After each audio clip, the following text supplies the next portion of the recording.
Ya, pun demikian hati-hati kalau sedang bermasalah. Ya, nggak pernah bersentuhan dengan jilbab, nggak pernah bersentuhan dengan peci, dengan tasbih, tiba-tiba tertangkap di persidangan bawa tasbih, bawa peci, bawa ini. Kalau motivasinya bagus, jalan untuk bertobat baik. Tapi kalau dorongannya udah untuk menarik perhatian hakim, juri, supaya ada kasihan, unsur kesolehan, pakai aja ini. Itu pun dikuasai oleh ini. Kalau tidak ada perubahan yang berarti. Aneh, ada yang terlihat seperti terbuka, baik gitu, tapi ternyata hatinya berpenyakit. Nah,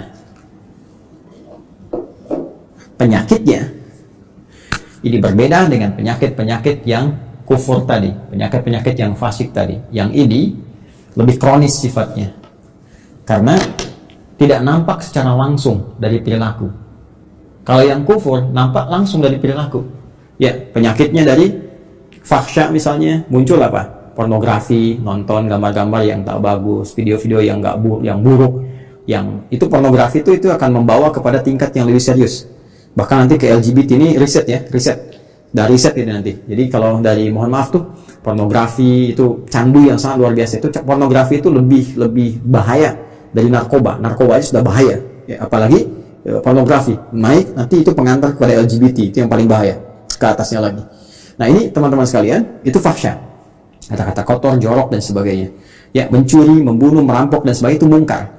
Nah, perbuatan fasik, penyimpangan itu karena sifat-sifat tadi, fahsya dan mungkar.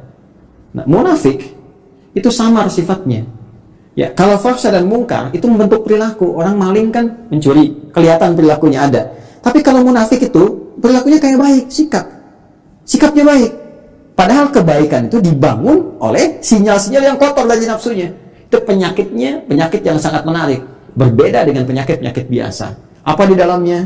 Seperti riya misalnya, hasad misalnya, ya hiqd misalnya, dengki, dendam, riya, sum'ah dan sebagainya. Ini penyakit-penyakit seperti ini. Berbeda dengan penyakit yang ini.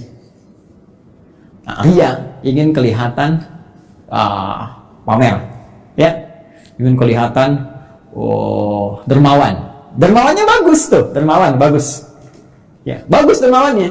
Cuma ingin kelihatan dermawan, jadi nggak bagus. Jujur bagus, ingin nampak seperti orang jujur, jadi nggak bagus. Sabar bagus, ya, tapi ingin kelihatan oleh orang seperti orang sabar, itu nggak bagus, ya kan? Ya, bersikap baik pada orang karena hartanya itu bagus, karena jabatannya bagus, hormat pada mereka. Tapi kehormatan yang diisi oleh perasaan iri hati itu gak bagus. Hormat, ya maaf, ya di wajahnya ada senyuman, masya Allah Pak, Bapak itu luar biasa, bisa punya jabatan seperti sekarang. Cuma di hatinya, mudah-mudahan Bapak besok kehilangan jabatan. Itu hasad, keinginan meruntuhkan kenikmatan yang diperoleh orang lain. Itu hiqd. Ini bahaya. Itu yang disebut dengan sifat-sifat ini melahirkan sifat nifak yang membentuk munafik. Tipikal golongan ketiga. Jadi orang munafik itu sama-sama yang ingin saya sampaikan punya penyakit di hatinya, punya penyakit di kolbunya. Ya, penyakit yang melahirkan dampak kepada fisik disebut daun. Penyakit yang melahirkan dampak kepada jiwa, sumbernya dari kolbun, disebut maradun. Jadi orang yang sedang riya itu maradun, orang yang sedang hasad itu kena penyakitnya maradun, orang yang hiqd, dengki, ya, dendam itu maradun, ada penyakit di kolbun. Kalau satu orang, kalau banyak orang, ya, maka jamak bentuknya dari kolbun jadi kulubun, ya, di kulubnya ada apa? Ada maradun. Karena itu kalau ditanya kemudian, kenapa orang munafik itu bermasalah imannya? Kenapa dia menipu dirinya sendiri? Di ayat 9, ya kan? Kenapa dia mencoba menipu Allah dan orang beriman? Padahal tanpa sadar dia menipu dirinya sendiri. Karena di kolbunya ada maradun. Karena di kulub mereka kalau banyak. Karena munafik menular. Kalau banyak orangnya di kulubun. Ya, di kulub hati-hati mereka itu ada penyakit maradun. Maka dijawablah dari pemaparan ini, turunlah kemudian, perhatikan, ya, pernyataan tegas dari Allah Subhanahu wa taala yang mendasari pemaparan yang telah diuraikan tadi, ayat 10. Fi qulubihim marad. fi qulubihim maradun. Ini fi qulubihim marad. Yang paling menarik di ayat ke-10 ini, yang Allah tekankannya itu yang ini, kabarnya. Untuk menjawab pertanyaan di ayat 8-9 tadi, ketika Anda bertanya, kenapa sih orang munafik ini imannya bermasalah? Ya, masalahnya apanya sebetulnya? Kan kelihatannya seperti orang baik. Di mana letak masalah di imannya? Maka Allah tekankan, hei, masalahnya di hatinya itu loh, ada persoalan. Di jiwanya. Ada masalah besar di hatinya, nggak sama seperti orang normal. Ini orang nggak normal, kelihatan baik, tapi hatinya berpenyakit. Kan? Ya, ini yang ingin ditekankan. Di persoalan utama orang munafik itu ada pada jiwanya. Ini, kembali ke sini tadi ini. Ini yang sedang dikuasai oleh setan dengan penguasaan yang sangat dahsyat. Sehingga nggak nampak seperti orang-orang fasik. Nggak kelihatan seperti orang kafir yang menutup diri, yang jelas perilakunya. Ya, jelas nih, arahnya jelas. Ini samar kelihatannya. Kenapa? Karena ada bahaya di sini nih. Dan bahayanya apa? Jenisnya. Anda bertanya lagi, apa ya Allah jahat? Jenisnya apa? Bahayanya apa? Penyakitnya bagaimana? Marad nih. Fi qulubihim marad. Nah, ini ada penyakit-penyakit samar yang nggak nampak secara langsung, nggak kelihatan.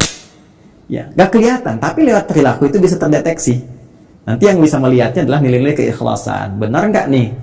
Saya mau menyumbang Pak untuk renovasi masjid. Kelihatannya di sini ada renovasi. Oh iya Pak, Masya Allah, Alhamdulillah. Sampai sini masih bagus. Berapa Pak kebutuhannya? 5 miliar. Nggak usah. Biar Pak, nggak usah buka sumbangan. Biar saya aja yang nyumbang. Kan? Sampai sini masih bagus. Benar Pak? Iya, nggak apa-apa. Ikhlas Pak, karena Allah. Bismillah. Nih, 5 miliar. Tapi mohon Pak ya, nanti pas Jumatan dikasih tahu bahwa saya mengatasi semuanya ini. Kalau perlu di akun Bapak sebarkan dari Sabang sampai Merauke. Nah, mulai muncul. Jelas ya? Nah, ini hal-hal demikian. Nanti kalau ini dikuasai terus, dipelihara terus, maka mulai nanti muncul tindakan-tindakan anarkis dalam kehidupan. Terbawa nanti. Mula-mula nggak enak fisik. Ini penyakit munafik ini berbahaya. Marad itu lebih berbahaya daripada Ya, pusing karena penyakit fisik. Ya, telat makan, asam lambung naik, pusing dan sebagainya. Itu obatnya obat fisik. Dawa, minum sesuatu, ya enak, nyaman, sudah selesai. Tapi karena munafik, ini bahaya. Pusing karena ria, repot tuh. Obatnya nggak ada di rumah sakit. Ya, silahkan datang ke rumah sakit, konsultasi pada dokter spesialis. Saya pusing dok. Di mana Pak? Hampir semua keadaan kepala saya, depan, kanan, kiri, belakang pusing. Apa gejala yang dirasakan? Itu Pak, kalau tetangga saya beli handphone baru, saya pusing yang kanan. Kalau dia beli kulkas, pusing yang kiri Pak. Kalau dia pesan sesuatu yang baru, oh pusing yang depan. Nah itu. Ini pasti yang ini nih. Ya, ini bahaya. Fazadahumullahu marada. Kalau dia nggak taubat, terus dipelihara, dikoleksi, apalagi dihiasi oleh setan dengan hiasan-hiasan fatamorgana, ya, nanti dapat ini loh, dapat itu loh, ya, terus dikemas seperti Abdullah bin Ubay bin Salul, ingin dapat kedudukan di Madinah, terus dia pura-pura, ya, beriman, ya, supaya dapat simpati. Terus pakai pakaian seperti orang beriman supaya dapat perhatian-perhatian, dekat dengan Nabi, tapi di belakang merencanakan hal-hal buruk, ya, anti terhadap Nabi, ya, mau bahkan mengeksekusi Nabi, bikin tempat makar kepada Nabi dan sebagainya, masih Dirar itu kan, dan seterusnya, sampai wafat dalam keadaan yang mengenaskan. Itu hidupnya kolokan, ya, hidupnya sangat mengecewakan, bikin susah, tapi matinya begitu kolokan. Dan itu kan sifat yang menular terus tanpa batasan, waktu, dimensi dan sebagainya, terus naik dia. Makanya kalau ditemukan lagi kekinian misalnya, nah itu hati-hati. Ya, ini saya sampaikan sekali lagi untuk kehati-hatian ya, bukan menghukumi satu dua pihak. Hati-hati cara membacanya, jangan salah. Kalau salah baca berarti Anda pun dikuasai oleh setan, cepat ya. Dan saya berdoa mudah-mudahan Allah membersihkan hati kita. Awas, hati-hati ya, kalau ada kedudukan, ya, harta benda dan lain sebagainya, kalau ada sinyal-sinyal seperti itu, maka setan sedang mulai masuk. Sekali lagi, saya sering katakan, ini musim-musim pilkada, kalau nanti ada bisikan-bisikan nih, wilayah pemilihnya banyak Islamnya nih, kamu pakai kerudung aja, untuk menampakkan aja kamu dekat dengan mereka. Kalau perempuan, kamu pakai peci deh, kalau bisa pakai jubah, datang ke pesantren begini, kamu untuk nampakkan aja, supaya kamu dapat pemilihnya. Ah, itu hati-hati setan tuh. Katakan pada jiwa Anda, kamu jangan main-main dengan setan. Bilang aja, kamu set, jangan main-main, kamu ingin men-set saya, Jangan main-main dengan setan, gitu kan? Kalau saya mau muslim, saya jadi muslim yang sesungguhnya. Saya pakai peci beneran. Bahkan ini menjadi momentum saya untuk bertobat kepada Allah. Kalau saya dipilih, saya akan jadi pemimpin yang benar. Ya, saya akan dipilih pejabat yang benar. Jadi muslim yang benar. Nah itu. Ya. Pun demikian, hati-hati kalau sedang bermasalah. Ya, nggak pernah bersentuhan dengan jilbab, nggak pernah bersentuhan dengan peci, dengan tasbih, tiba-tiba tertangkap di persidangan bawa tasbih, bawa peci, bawa ini. Kalau motivasinya bagus, jalan untuk bertobat baik. Tapi kalau dorongannya udah untuk menarik perhatian hakim, juri, supaya ada kasihan, unsur kesolehan, pakai aja ini. Itu pun dikuasai oleh ini. Kalau tidak ada perubahan yang berarti. Ya, ingat saya menyampaikan ya sebagai gambaran objektif karena dari dulu ada seperti ini. Kalau muncul lagi sekarang, berarti kita bisa hindari. Ya, kita tidak menghukumi satu atau dua pihak, tapi pelajaran kita bersikap objektif untuk melihat dan mengoreksi diri. Kalau ingin berubah, alhamdulillah. Kalau tidak, itu pilihan, tidak pernah ada paksaan. Ya, ini cara membacanya.